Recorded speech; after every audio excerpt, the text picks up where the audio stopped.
निश्चित तिथि बताए कि कब तक ये भुगतान होगा। पैसे के एवज में कृषि उपकरण या सामग्री दी जाती है। मेरी जानकारी के मुताबिक वो बाजार से महंगे दामों 20 लीटर का ऑयल सर्वो जो स्प्रे के लिए इस्तेमाल होता है, ये जो है हिमफेड में इसकी कीमत 2,750 जबकि ओपन मार्केट में ये जो है 2,450 और 2,500 का मिलता है। तो 2,500, 250 और 300 रुपए ज्यादा। तो ये संस्थाएं ये तो मुनाफा कमा रही हैं, ये तो सस्ते दर बाजार से सस्ते दरों में मिलना चाहिए। सामान्य कुलदीप राठौर जी। अध्यक्ष महोदय, जो जानकारी दी गई है उसके मुताबिक अभी बहुत ज्यादा लायबिलिटी एचपीएमसी की और हिमफेड की।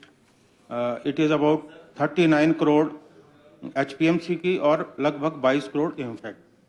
अध्यक्ष महोदय, पिछले कई वर्षों से जो मेरी सूचना है ये भुगतान नहीं किया गया। हमारे जो छोटे फार्मर्स हैं जो मंडी मध्यस्थता योजना के तहत इन संस्थाओं को फल देते हैं, वो अभी तक भुगतान नहीं हो रहा। उसका नुकसान किसानों और बागवानों को हो रहा है। अब कई किसान और बागवान उन्होंने बैंकों से ऋण ले रखे हैं, तो अभी तक ये भुगतान नहीं हुआ। मैं माननीय मंत्री महोदय से जानना चाहता हूं कि कोई निश्चित तिथि बताए कि कब तक ये भुगतान होगा।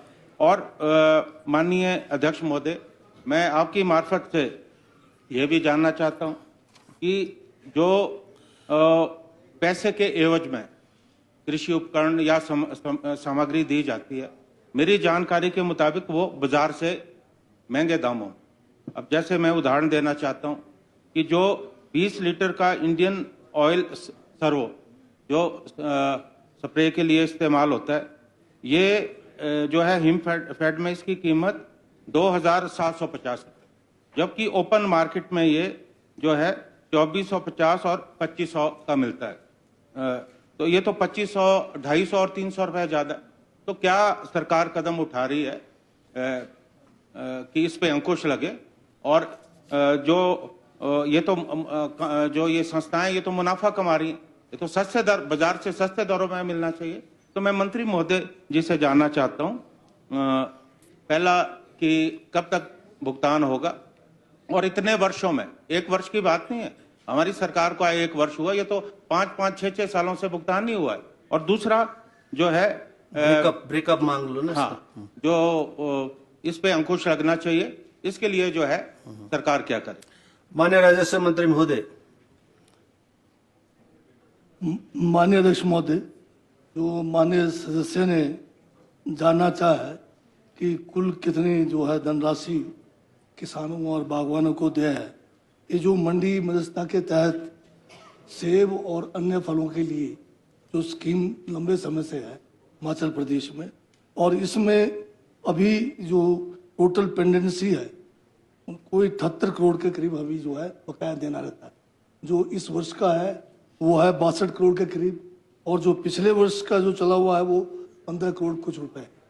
तो इसमें 22 और 23 में जो है वहाँ उस समय कोई 86 करोड़ रुपए का जो है लोगों को जो MIS के तहत देनदारी थी, तो वो देकर पीछे अभी तो 15 करोड़ पिछला बचा है और इस वर्ष का 62 करोड़ रुपए बचे हैं।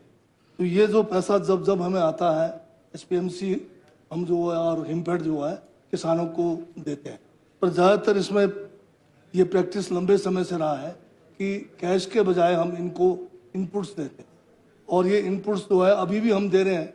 अभी एचपीएमसी ने करीब जो है 22 करोड़ का जो है इनपुट्स हमने किसानों को बागवानों को दिया है।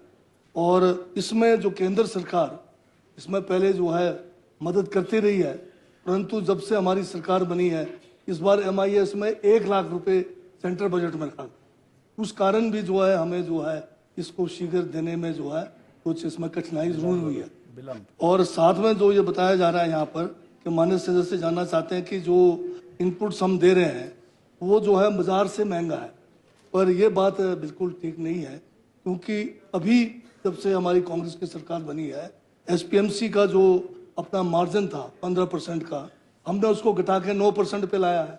और अगर आज जो लिस्ट मेरे पास है यहाँ मैं माननीय सदस्य को उपलब्ध कराऊंगा, और खासकर टीएसओ का जो इन्होंने रेट बताया है मार्केट से 7 रुपये कम है। एचएमओ का मेरे पास 6 रुपये 84 पैसे कम है। और इसी तरह से जितने भी हमारे पास ब्रश कटर है या हमारी कैंचियां हैं प्रूनिंग के, ये सारे मार्केट रेट से कम है। तो ये कहना ठीक नहीं है कि एचपीएमसी के द्वारा या हिमफेड के द्वारा जो हम इनपुट्स दे रहे हैं वो मार्केट से महंगा है। तो मैं ये लिस्ट इनको जो है दे देता हूँ, और ये बताना चाहूँगा कि हमारी मंशा जो है किसानों और बागवानों से कोई एक्स्ट्रा चार्ज करने का नहीं।